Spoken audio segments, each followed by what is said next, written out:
It's becoming impossible nowadays to pick up a newspaper without reading a headline about a monstrous paedophile who's committed the latest chilling sexual offence against a child, and it's becoming almost as difficult to avoid being confronted by justice campaigns or politicians using these examples as evidence to further make more punitive responses to the issue of sexual offending. Inherent in this struggle is the common sense equation of two distinct though related groups, child molesters and paedophiles. In confusing these two groups, media outlets first do a disservice to those non-offending paedophiles who actively live each day with the intention to not act on their sexual interests, and second, perhaps unknowingly, undermine academic and practical efforts to prevent sexual abuse of children. We know from a range of different research streams in social and moral psychology that people tend not to change their minds when confronted with academic findings and research evidence, though many researchers do still attempt to change public opinion while suffering from this rationalist delusion. With this in mind, we're faced with a problem. How do we indirectly break the equation of paedophilia with child sexual abuse in a way that is likely to lead to changes in attitudes at a societal level? This was the topic of a recent research study that I published along with some colleagues from the University of Lincoln, Dr. Bartels and Professor Todd Hogue. We published this in the journal Sexual Abuse. Over the past few years, we've seen several first-person narrative-based depictions of paedophiles being produced in documentary form and then subsequently screened to the wider world.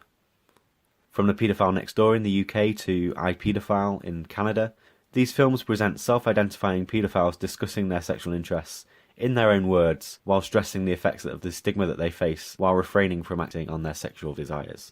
While these films have provoked a lot of social commentary, their empirical effects in terms of broader societal attitudes towards paedophiles have not been extensively examined. So in the study that we conducted, we aimed to fill this gap in the current knowledge using an experiment involving 100 undergraduate psychology students. For one group of participants, we showed a 5-minute clip from The Paedophile Next Door, where Eddie, who's a self-identifying paedophile, discusses the challenges of discovering his sexual interest in children and subsequently living with them. A separate group of participants saw a 5-minute clip of Dr. James Cantor discussing his research evidence into the brain-based differences between paedophiles and those who are sexually interested in adults. Before and after viewing the clips, all participants completed a battery of questionnaires, the most relevant of which was Roland Imhoff's Stigma and Punitive Attitudes Towards Paedophile scale. Also, after watching the clips, we used a computer-based task to see at an automatic level how easily participants were able to associate positive and negative words with the concept of paedophilia. What we found was particularly encouraging.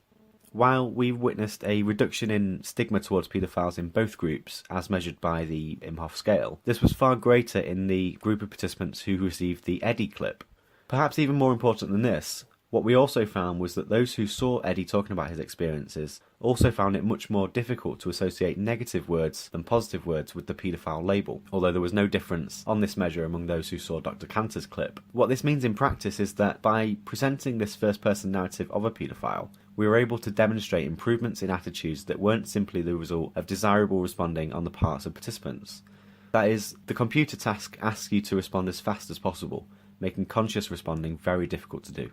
While we didn't fully examine the mechanisms that underpinned these attitude changes, one hypothesis might be that presenting information about paedophilia from the perspective of someone with these sexual interests begins to break down the media-driven stereotypes that people hold about this group. There's also evidence from social psychological research that intergroup contact humanises perceived outgroups, meaning that you're better able to see them as people rather than just a mythical other. Of course, these are topics for future research to consider.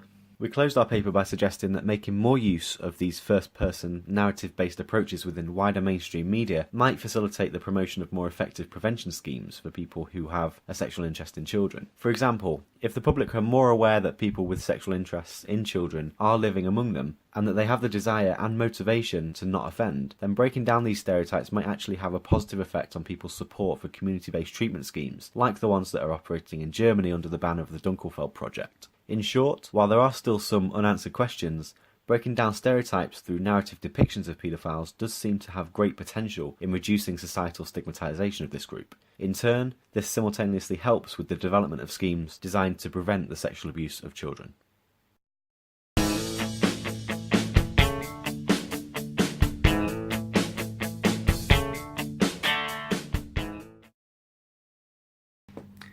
If you found this helpful, then please do subscribe to the channel below, or you can also join the conversation on Twitter at CraigHarper19 and also on Facebook. So that's facebook.com/CraigHarperPsychology.